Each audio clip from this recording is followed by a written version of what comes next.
मजबूरी में किया गया काम पाप नहीं देता। जैसे झूठ बोलना पाप है, बोलो हां, बोलो हां। झूठ बोलना पाप है, पर भगवान श्री कृष्ण ने स्वयं कहा था महाभारत में, झूठ बोल दो। क्या बोल दो? कह दो कि अश्वत्थामा मारा गया। गुरु द्रोणाचार्य से कह दो कि गुरु द्रोणाचार्य का बेटा अश्वत्थामा मारा गया। किसने बोला? भगवान कृष्ण ने कहा बोल दो। धर्मराज युधिष्ठिर बोले मैं नहीं बोलता, मैं झूठ नहीं बोलूंगा। भगवान बोले बोल दो। क्यों? अब सोचिए, भगवान एक तरफ कहते हैं सच बोला करो और एक तरफ भगवान कह रहे हैं झूठ बोल दो। क्यों? क्योंकि वहां परिस्थिति देखना पड़ेगी। वहां गुरु द्रोणाचार्य पांडवों की सेना को मारे जा रहे हैं, लाखों सेना मार चुके हैं, उनका क्रोध ज्यादा है, मार रहे हैं। सेना खड़ी है, मार रहे हैं खड़ी सेना को। लड़ने वाली सेना अलग थी, लड़ने वाली को नहीं मार रहे थे, जो खड़ी थी सेफ्टी में के वहां दौड़ पड़ेगी जहां रिजर्व सेना होती है ना, एक्स्ट्रा। खड़ी सेना को मार रहे हैं। भगवान कृष्ण बोले ये तो मार डालेंगे, गुरु द्रोणाचार्य को रोकना पड़ेगा। कैसे रोका जाए? बोले सच से ये रुकेंगे नहीं, झूठ से रुकेंगे। बोल दो कि अश्वत्थामा का बेटा मारा गया। धर्मराज बोले मैं नहीं बोलता। तब क्या किया? अश्वत्थामा नाम के हाथी को मार दिया और बोले अब तो बोल दो कि अश्वत्थामा मारा गया। बोले हाँ बोल देंगे, लेकिन वो तो हाथी मारा गया। तो बोले गुरु द्रोणाचार्य ने पूछा कि क्यों धर्मराज, क्या अश्वत्थामा मारा गया? सब कह रहे हैं, अफवाह फैल गई कि अश्वत्थामा मारा गया। तो धर्मराज युधिष्ठिर से पूछा कि तू सत्यवादी है, तुम बताओ सही बोलो, क्या अश्वत्थामा मारा गया? धर्मराज युधिष्ठिर बोले हाँ अश्वत्थामा मारा गया। नरोवा कुंजरोवा, हाथी मारा गया कि नर मारा गया? गुरुजी आप थोड़ा रिसर्च कर लेना। लेकिन वो नरोवा कुंजरोवा बोला है, उसके पहले भगवान ने शंख बजा दिया। ये बात सुनी नहीं गुरु द्रोणाचार्य जी, और अपना धनुष रख दिया। और रखा तो धृष्टद्युम्न ने आकर के गुरु द्रोणाचार्य का सिर काट दिया। ऐसे हत्या हुई गुरु द्रोणाचार्य की। अब मुझे ये बताओ कि परिस्थिति, सच बोलना धर्म है, पर कई बार झूठ बोलना भी धर्म हो जाता है। बोलो हाँ। यदि आपके एक झूठ बोलने से हजारों निर्दोष लोगों की जान बच रही है, तो बताओ वो झूठ सच से बड़ा है या नहीं? हजारों गाय की रक्षा हो रही है आपके झूठ से, तो वो झूठ सच से बड़ा है या नहीं? वो परिस्थिति क्या है, सिचुएशन पर निर्भर करता है कि उस समय हम जो कह रहे हैं वो बात सही है कि गलत। कई बार गलत भी सही होता है और सही भी गलत हो जाता है। इसलिए धर्म को बड़ी बारीकी से समझना पड़ता है। इसलिए मेरी मां, आप लोगों से बस मेरी यही विनती है कि आप पाप से बचना। मांस खाना, यदि आपके प्राण जा रहे हैं, कोई विकल्प नहीं, मर जाओगे आप, उस स्थिति में चलो किसी के प्राणों को बचाना कि आपके पास अन्न है ही नहीं, दूर दूर तक नहीं है। आपके देश में अन्न नहीं होता, चावल नहीं है, दाल नहीं है, गेहूं नहीं है, कोई भी, केवल मछली है। तो उस परिस्थिति पे यदि आप मछली खाते हैं तो वहां आपने अपने प्राणों को बचाने के लिए खाया है। वहां आपका धर्म है, आप अपने प्राणों की रक्षा करें। स्वयं के प्राणों की रक्षा करना भी धर्म है। लेकिन ये बात केवल वहां सीमित है जहां विकल्प ना हो। अब आपके पास फल हैं, तमाम पदार्थ हैं, और फिर भी आप सब छोड़ के मछली खाओ, तो फिर आप पाप के भागी बने, क्योंकि यहां विकल्प है। बात समझ में आ रही है कि नहीं? अब आप कहो जी नहीं जी, देखो लिखा है कि मांस खा लेना चाहिए। अरे मांस खा लेना चाहिए, किस परिस्थिति में ये बात कही जा रही है? एक गुरुजी थे, उनका चेला पीता था बीड़ी पी रहा। गुरुजी को पता लगा कि चेला बीड़ी पीने लगा। बोला, ए यहाँ बीड़ी पीता? यहाँ गुरुजी आदत लग गई है बीड़ी पी। गुरुजी बोले, ये बता तू दिन में कितनी बीड़ी पीता है? बोले, गुरुजी मैं दिन भर में कम से कम 10 बीड़ी पी जाता हूं। दिन भर में 10 बीड़ी पीता हूं। गुरुजी बोले, सुन बीड़ी छोड़ दे। गुरुजी आदत बड़ी बुरी है गुरुजी, एकदम से नहीं छूटेगी, कुछ आप आज्ञा करो। तो गुरुजी बोले, सुन तू फिर संडे के संडे बीड़ी पिया कर। तू संडे के संडे बीड़ी पिया कर। हाँ गुरुजी, चलेगा। अब लो भैया, अब गुरुजी ने कहा संडे को बीड़ी पिया कर। अब उसने तो बोला अपने सारे मित्रों को, सुनो गुरुजी ने बोला है कि संडे को बीड़ी पीना चाहिए। अब जितने मित्र थे सबको संडे को बिठा के बीड़ी पिला रहा। गुरुजी आए, क्यों रे सारे बीड़ी पी रहे हो? बोले, गुरुजी आपने तो बोला था संडे को बीड़ी पीना। गुरुजी ने उसको बोला था और उसको लगा कि गुरुजी बोल रहे हैं कि संडे को बीड़ी पीना चाहिए। अच्छा, बात वही है पर समझ का अंतर हो गया कि नहीं? बोलो। अच्छा ये बताओ, गुरुजी ने ऐसा क्यों कहा कि संडे को बीड़ी पी लेना? आप लोग बताओ।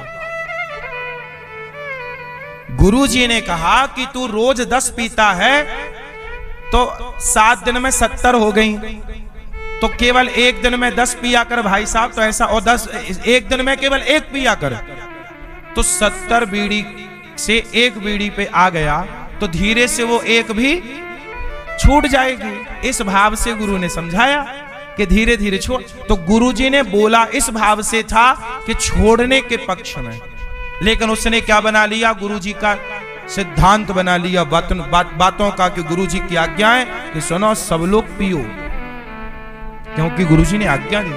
अब बता, ये बातों का ये अर्थ का क्या हो गया? अनर्थ हो गया। ऐसे ही शास्त्रों में कोई बात कही जाती है तो उसे आप लोग पूरा नहीं समझते कि वो किस परिस्थिति में किसके लिए कही जा रही है।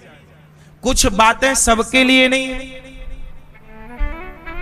क्यों?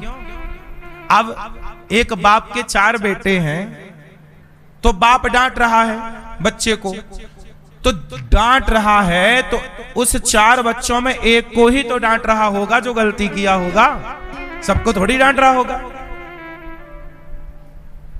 तो कई बार शास्त्रों में लिखा पाया जाता है, देखो ऐसा लिखा। अरे भाई साहब, अब तुम पूरा समझते नहीं हो, तुम कहते हो ऐसा लिखा है। अरे वो बात किसको कही जा रही है, किस? अब जैसे उदाहरण देता हूं मैं, रामचरितमानस में एक चौपाई है, उस पे लेके बड़ा विवाद होता है। ढोल गंवार शूद्र पशु नारी सकल ताड़ना के अधिकारी।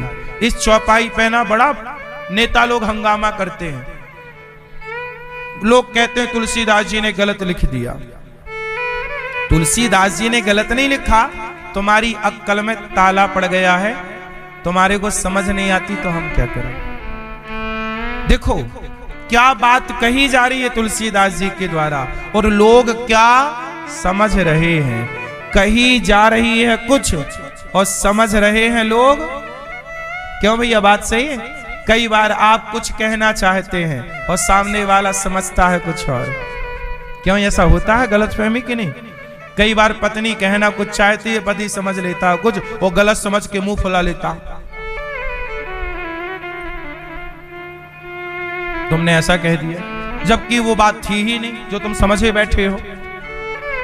गलतफहमी पैदा हो जाती है। बोलो हाँ, ऐसा होता है कि नहीं घर परिवार में? कई बार पति बोल देता है कुछ, उसका कहना कुछ और था और पत्नी ने समझ लिया कुछ और। ऐसा होता है।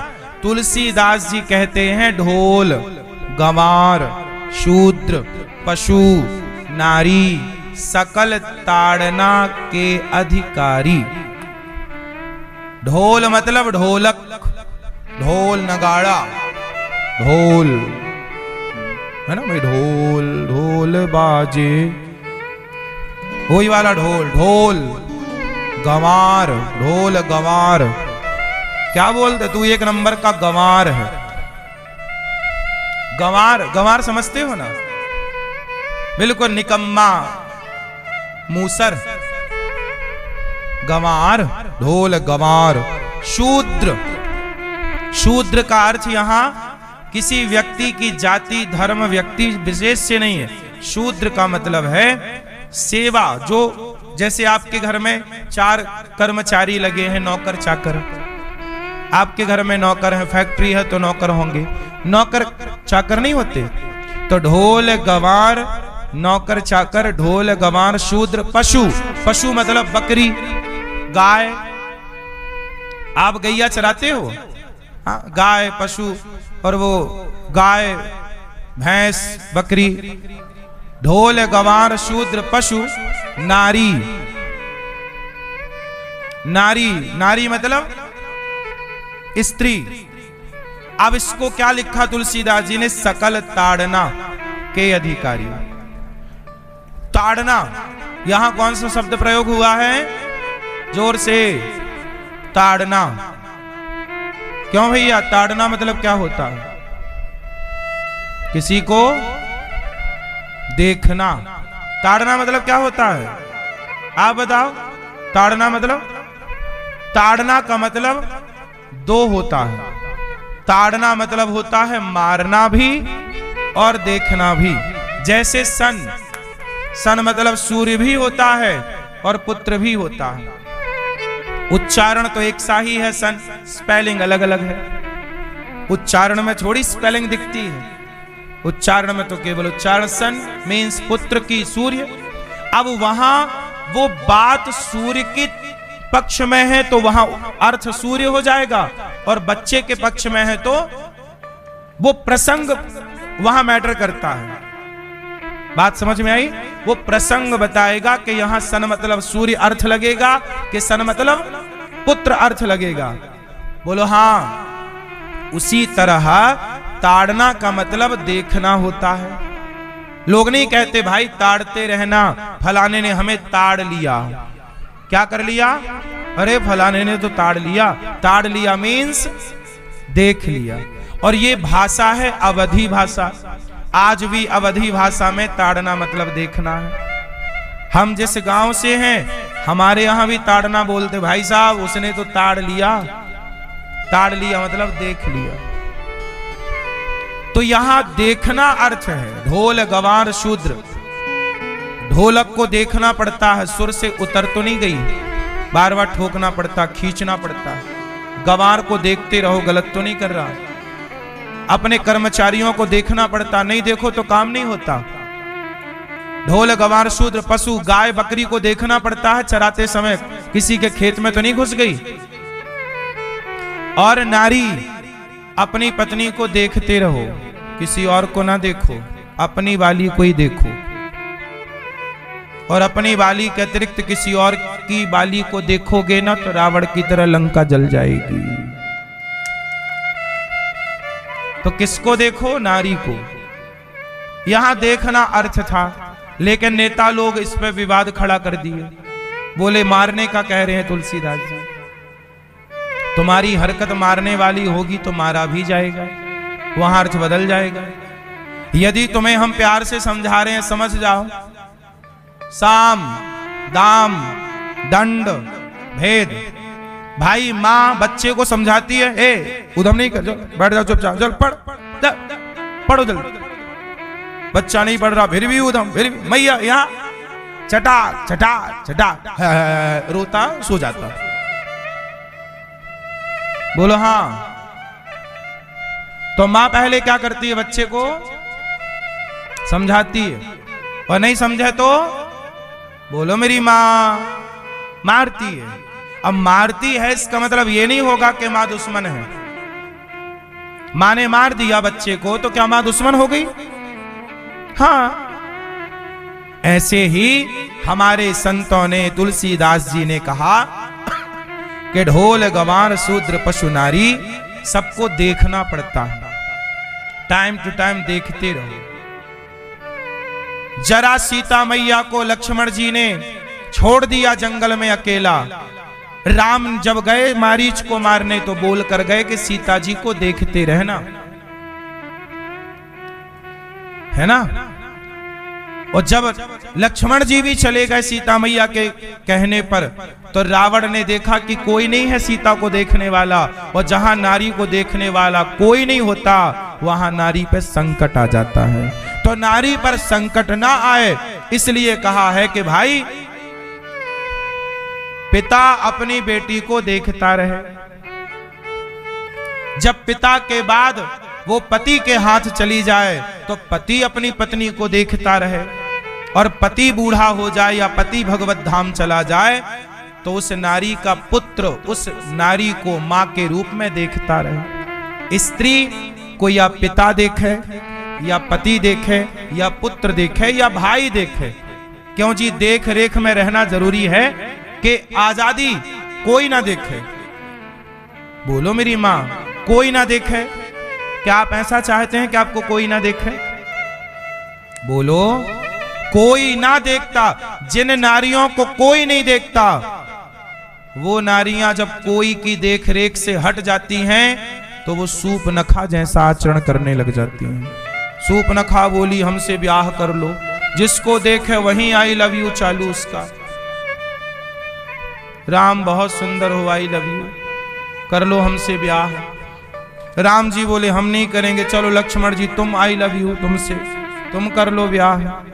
वहां भी जब नहीं बनी बात तो फिर लक्ष्मण राम ने बोला कि अब तो ये मां ने समझाए, बहना मान जा, देवी मान जा, तू हमारी मां है, तू हमारी बहन है, हम तुझे बहन कह रहे हैं, हम तुझे मां कह रहे हैं, और तू सिर पे चढ़ी जा रही है।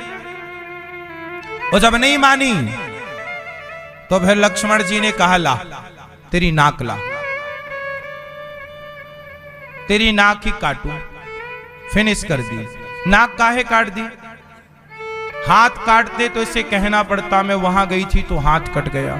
पांव काटते तो इसे बोलना पड़ता वहां गई थी तो पांव कट गया। नाक इसलिए काटी कि इसे बताना ना पड़े कि कहां गई थी, लोग देख के ही समझ जाएंगे कि नाक कटाने ही गई थी, नाक कटा के आ गई। इसलिए स्त्री हमेशा पिता, पुत्र, पति और भाई बुजुर्गों की देख रेख में, जिस नारी के यहां कोई नहीं होता ना उसे नाना दादा पाल पोस के ना बड़ा करते हैं मैया। देख रेख चाहिए कि नहीं? फिर अंडा रखकर चिड़िया मर जाए, सिकाई ना हो संडे की तो वो अंडा भी यूं ही खत्म हो जाता है। उस अंडे को भी उसकी मां चाहे, कोई देख रेख चाहिए। जंगल में सरवाइव करना सबसे कठिन है। जंगल में जैसे बच्चा पैदा होता है ना छोटा, वो शेर आ जाता है। कई बार शेर जैसे ही बच्चा पैदा होता है हिरनी का बच्चा धरती पे गिरा के शेर झपट्टा मारा, हिरनी भाग गई, बच्चा उसके हाथ में आ गया। या फिर कोई हिरनी मां मर गई और उसका बच्चा नवजात है, तो वो नवजात बच्चा के बचने की संभावना 99% तो नहीं है। नवजात बच्चा भी पैदा होते ही घास नहीं खाता, उसे कम से कम 10-15 दिन दूध पर रहना पड़ता है। जंगल का ये जीवन बोल रहा हूं। यदि मां चली गई, दूध कौन पिलाएगा? कोई दूसरा झुंड में किसी का पी लिया दूध, किसी मां का तो जिंदा रहेगा। घास खाना सीख गया तो जिंदा रहेगा, वरना उसका मरना तय है। और छोटा है, उसे भागना कैसे कौन सिखाएगा? तो इसलिए कोई तो चाहिए, जंगल में भी चाहिए, ये प्रकृति का नियम है। बोलो हाँ। और ये बात केवल स्त्रियों पे नहीं, पुरुष पे भी लागू है। पुरुष बच्चा है, उसे भी तो कोई चाहिए। इसलिए संतों की बात पूरी जाने बिना आप लोग उसका अर्थ का अनर्थ कर देते हैं। वही कि संडे को बीड़ी पी लो, बात कही गई थी किसी वे पे, समझ लिया कुछ और। ऐसे ही शास्त्र बहुत कठिन है समझना, इसलिए सत्संग करते रहोगे कुछ कुछ समझ में आता रहेगा।